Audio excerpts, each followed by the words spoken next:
Hello, everybody. Welcome to yet another episode of the Lumia Learning Monday. My guest today in our season 4, episode 12, is Anju Kish. Anju, welcome. You are someone whose work I came across when we met, when you told me about you. You are a sex educator, and I remember for a moment wondering what that was and what that meant. And I was curious, and I've had uh, we've had a few conversations and we've scheduled time for this so that our guests get to know also what it is that you do and what brought you to this journey in the first place. So let's welcome Anju Kish to the Lumia Learning Monday. Hi, and thank you, Deepa, for inviting me. Such a pleasure to be here. I've heard so much about your Learning Mondays and very, very honored to be a part of it. Thank Thank you. you. So Anju, you grew up in a small town, you said in your TED talk. Where was that? When was it? And what was it like growing up? Because obviously were very sheltered in your growing up. Yes, I grew up in this town in Maharashtra called Nagpur. At that point of time, it was a small town. Now, of course, it's like any other city that we have. It was childhood was beautiful, wonderful growing up in that place. And but yes, we did have a sheltered upbringing. The exposure was not so much, but any which ways, the exposure during our time, whether it's you or me, wherever we grew up, was not as much as the kids have it today. But growing up in a small town, we were even more sheltered. So yes, it was a very sheltered upbringing, and a lot of people are surprised at the fact that I have entered into the field of sex education given the kind of upbringing that I had. So it does surprise people. Also because you have been you studied law, you studied mass communication, you worked in advertising, so and then you've come to this journey, so maybe a little backstory will help us. So growing up, I always wanted to be a writer. I think I was I think the only source of information that we had to any kind of sex ed was Mills and Bones, those romantic novels. Yes. And so I grew up on a steady diet of Milton Boons, and I wanted to be a writer. I wanted to grow up and write a Milton Boone series. Wow. And but of course, a lot of my family was into law. So after 12th, while I was figuring whether I want to do literature, the 5 year law course started. And my family told me that it might be better if you do a professional, program, and then you can always pursue your writing side by side. So that's what happened. I joined the 5 year law course, and I was in my second year when I won a writing competition, and the local newspaper asked me to write for them. So I Wow. started writing in my second year of law. By the time I finished my 5 years of law, I was a regular contributor to this newspaper, and I was very sure I wanted to be a journalist. But because I had done 5 years of law, and because a very renowned lawyer from Nagpur asked me to be, his junior, I said, okay, let me, try law out also as I've studied for it. So I worked as a lawyer for a year, but I think my passion for writing overtook, this 5 years that I put into law, and I went and then enrolled in another degree program for mass comm because my dad felt that even though I had a job offer from the newspaper, later on in life when there was a probability of a promotion, the newspaper would promote the one who was more qualified. So he sent me back to college. I went back to college. I took another degree in mass communication, and I joined the newspaper. So I worked as a journalist, as a copywriter, and then as a magazine editor for almost 4 years Wow. before I moved to Mumbai. Hmm. That's when I got married. Okay. And then there was this dilemma, okay, which newspaper do I join? And journalism wasn't a very paying field at that point of time. Hmm. So my husband was in advertising. So he suggested, why don't I move to advertising? And I could still write and be a copywriter. And was very fortunate to land a job in one of the top agencies, which was Low Lintas. And I worked with Lintas as a copywriter for 3 years. And then babies happened. I took a sabbatical, Hmm. freelanced as a copywriter, and then very, very accidentally, sex ed happened. Hmm. Because my son started asking me questions, which I think every kid asks their parents, typically from how was I born to what are pads and the typical stuff. Hmm. And I was very sure I wanted to give my child the right information and not the fairy tale answers that I had grown up on. And, coming from a sheltered upbringing, I got to know the facts of life very, very late in life. Hmm. So I was very sure I wanted to give my kids the right facts. And thus I started researching, was completely hooked to the subject. And yeah, to cut a long story short, that's how I entered the field of sex education. And that was how many years ago now? That was almost in 2008. When the study And started, and that was when you were doing that's your when research. And Yes, that's when I started doing the research for a book on sex ed, because when I wanted to talk to my child, I could not find any books on the subject in India, in a which spoke to a child in a child's language. So I said, okay, I'm a writer, I will pen a book, and that's how I started my research, and I was completely hooked. So the first draft of my book I wrote was way back in 2009.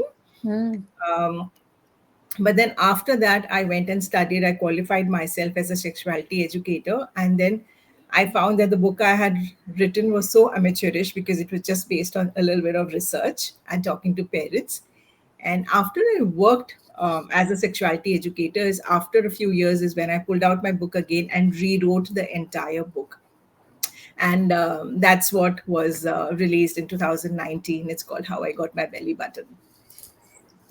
let's see it. We don't have that book, Yeah, unfortunately. I It have will come in. here. Yes. So the So book this is is the called book. How I Got My Belly Button. It's also an awarded book. That's right. It got the Best Children's Book Award in 2020. And Fascinating. What a journey. How, what is Untaboo? How did you come upon the brand? How did I really love the way you've created your logo. So tell us a little bit about creating a company and, getting a band of people together, your team, your untabooers, as you call them. So tell us a right. little bit about building the company. So, Deepa, when I started, I was just an independent sexuality educator doing workshops. But I felt that I must have a company, I must have a name for the company. And I named the company Out of the Box, Okay. because sex ed was a very out of the box concept. And it was a proprietorship company, and it was just me, and maybe I would just have some interns here and there. And that's how I operated. 2 years into it is when I started expanding, work started growing, and I was exploring different mediums to promote and to teach sex ed. And that's when, of course, my book was already in the writing again, but I also created a play on puberty. I started writing blogs, I started writing expert columns. And sometimes in 2018 is when I realized that sex ed is no more an out of the box concept. It is mainstream, or it needs to be brought into the mainstream, and I need to rebrand myself. Wow. And that's when I said, okay, so what is it that's stopping people? So it was Hmm. mostly the taboos around sex ed. So I said, okay, then I'm going to name my company Untaboo, and that's going to be my life's mission, to untaboo sex education and to ensure that every child in this country has access to it. So And this that's thing of access is what is really, I think, right from the word go when you started. I'm sure it wasn't easy, and there was a lot of I'm sure you faced stigma and you found, yourself victim of some stereotypical behavior. So tell us a little bit about those early days of, still staying the course, committed to your purpose. What was it like? What did those days look like? so. When you say that the whether there's a stigma attached or it being an uphill journey, it was not only at that point of time, it still is today. Hmm. The Okay. sex ed field is an extremely uphill journey. Every day you're struggling against mindsets. Every day you're battling those cultural taboos. Every day you're battling the ifs and buts of parental and school mindsets. So while the kids are very, very open to talking and receiving this information, it is the parents and the schools who are the gatekeepers, and we're constantly battling them. But yes, the earlier days were much tougher, because at that time I had just entered this field. I didn't know the kind of resistance I would face. I didn't know the kind of sometimes ridicule, which would follow this. And typically, it was very, very surprisingly and very something which really hurt at that point of time was it was the people closest to you, your close family and friends, who would make fun of you. So every time there would be a mention that, okay, I am a sex educator or I run a company which is into sex education, there would be numerous jokes being cracked. Um, my husband would be, looked at and said, "Oh, you lucky guy."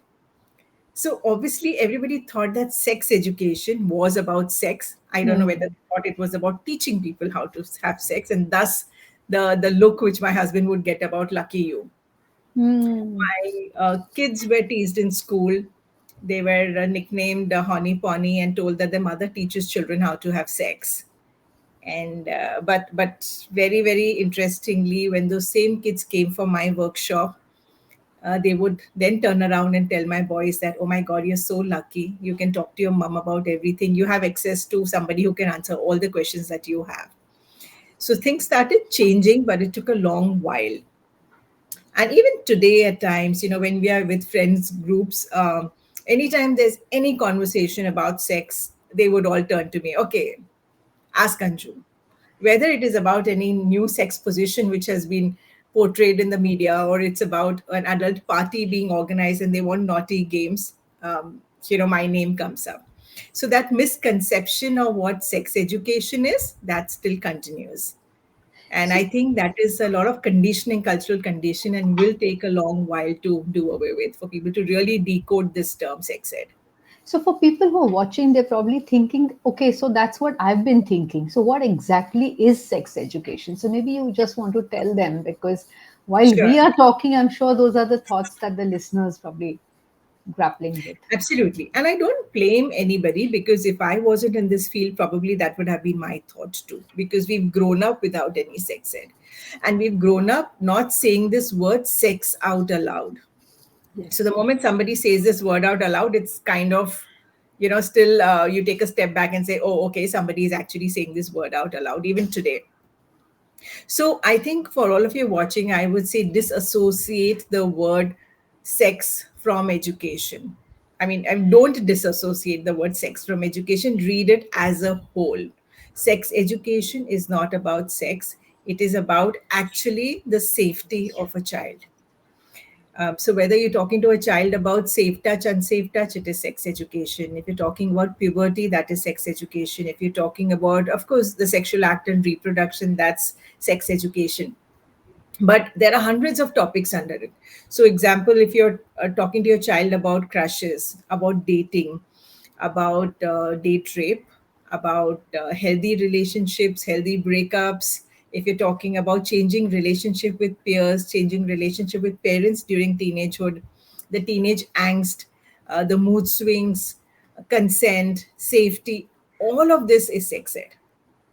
And Deepa, if women like you and me go to a gynac talking about menopause, that is sex ed too. Correct.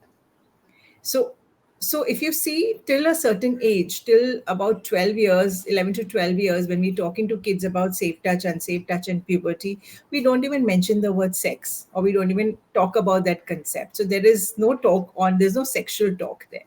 It's only Hmm. after age 13 that they're introduced to all those concepts. So do not disassociate, do not see this word sex in isolation, see it together as sex education. You and you now have a team in the company, right? And Right. so just tell us a little bit about how do people find you? How do they sign you up? And is there like a long engagement you have with Untaboo, with, let's say, some group education institutions, or is it more ad hoc? Is it part of an annual, like a new batch comes in and then the program starts? What are some of the good ideal ways in which you've seen your clients engage? So we've never advertised, Deepa. It's the way my company is absolutely grown organically. It's been a slow growth, but it's been absolutely organic. People have found us. It's been just word of mouth publicity. Their child has attended a private workshop and loved it and spoke about it with their friends, then spoke about it with their child's school, saying that, "I think this is something that you should introduce in school."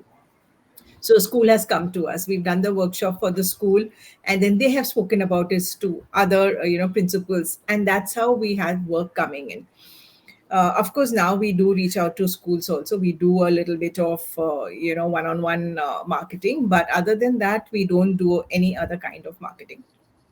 So when schools came started coming to us, it used to be just okay. We want to do one session with ninth grade or 10th grade, or we want to do a session with fifth grade, and then they would disappear for the year, and they would come back again. Either they would come back or they would skip a year and come back the year after. That's how True. it started.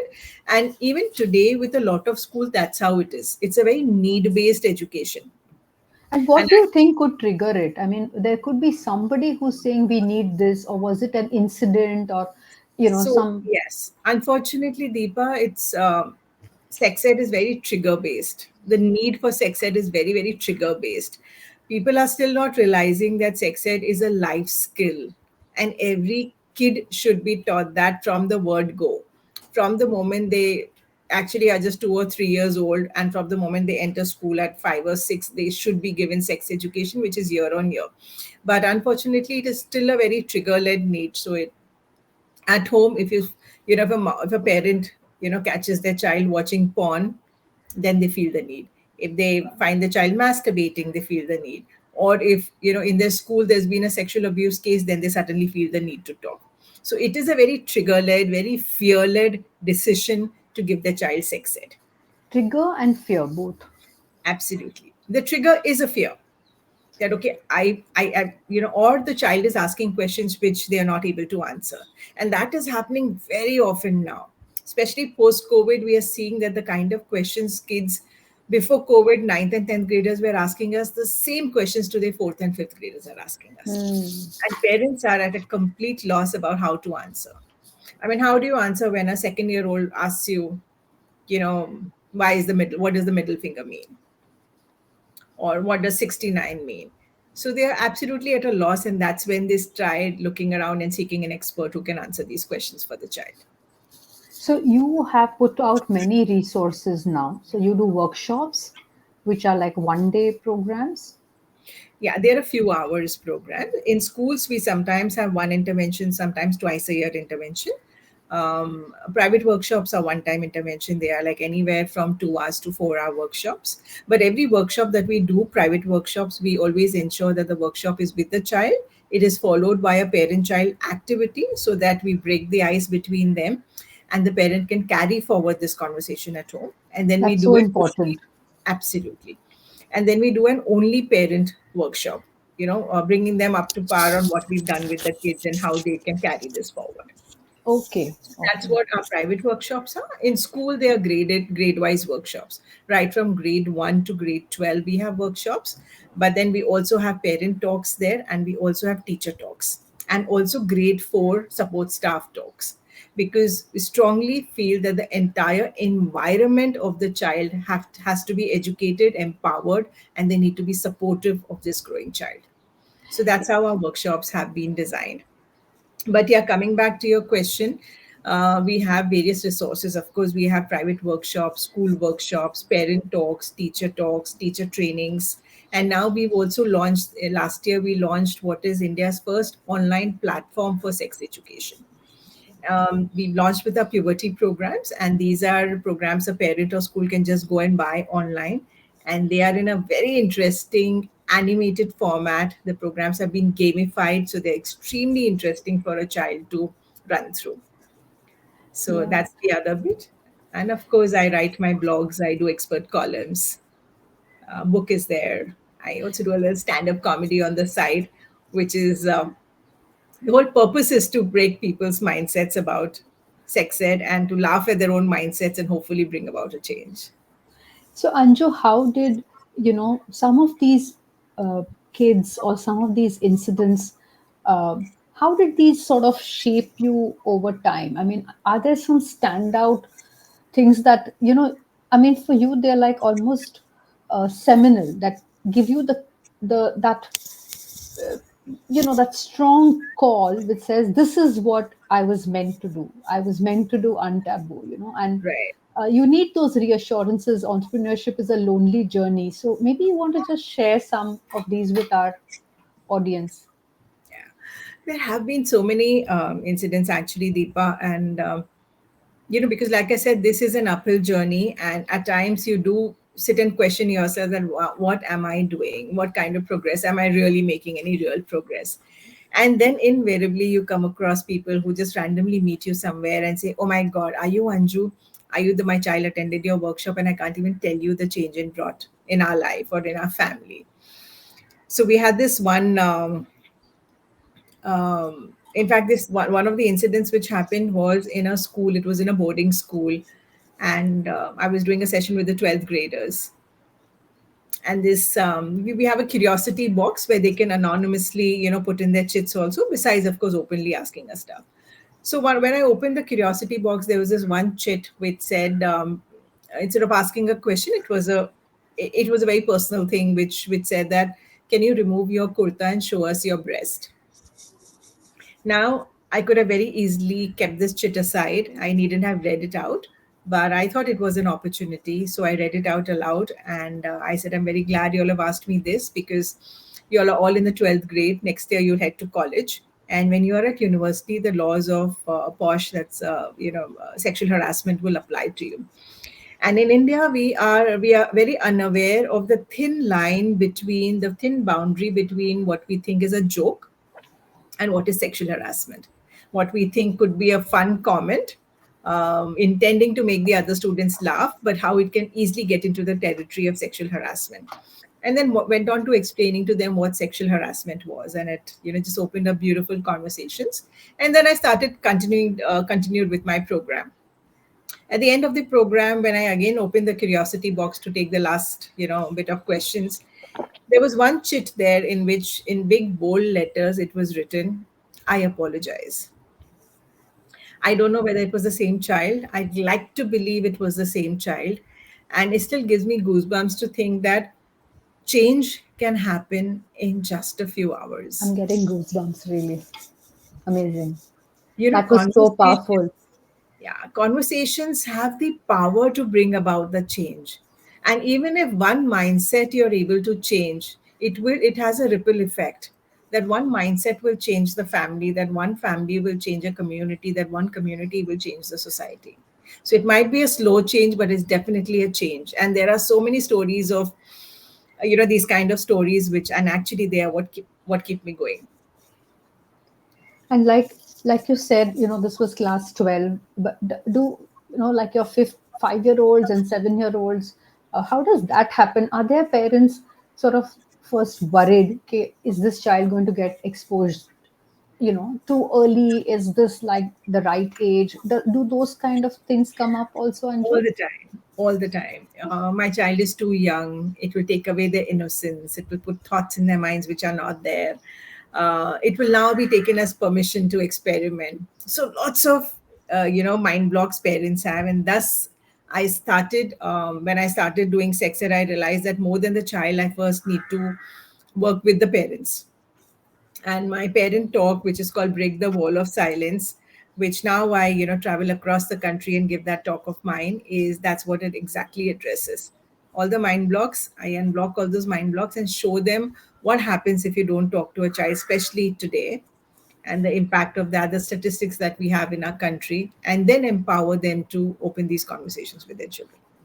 And even with young ones, Deepa, the change which happens in the family, Mm-hmm. Mm-hmm. I've had moms calling me up and saying that, "Oh my God, what did you tell my son about periods? Because now he wants to know when my periods are. And when I told him when my periods are, he doesn't let me get off the bed. He's getting me breakfast in bed and he's saying, 'Mom, you don't worry. I'm going to take care of myself for the next few days. You just rest.'" Wow. So they just become more sensitive. There was a boy who told his mom, "Can you make a period kit for me? Can I carry a sanitary napkin in my bag?" And his mom was very surprised that, "Why do you want to carry a sanitary napkin?" He said, "No, just in case a girl in my class starts her periods and she doesn't have a pad, maybe I can help her out." At Antabu, we were told that we have to be gender sensitive and help out. So maybe I can just carry a sanitary napkin. So very, very small things, Deepa, but it can go a long way. So there was another child who went home and spoke to his grandmom. Mm-hmm. And this was a boy who spoke to his grandmom about Why do we have these, you know, thing in our house where the women are not allowed to, pray in the temple or go into the kitchen when they have their periods? And he went on to show her videos about how periods happen and how it's got nothing to do with religion, Wow.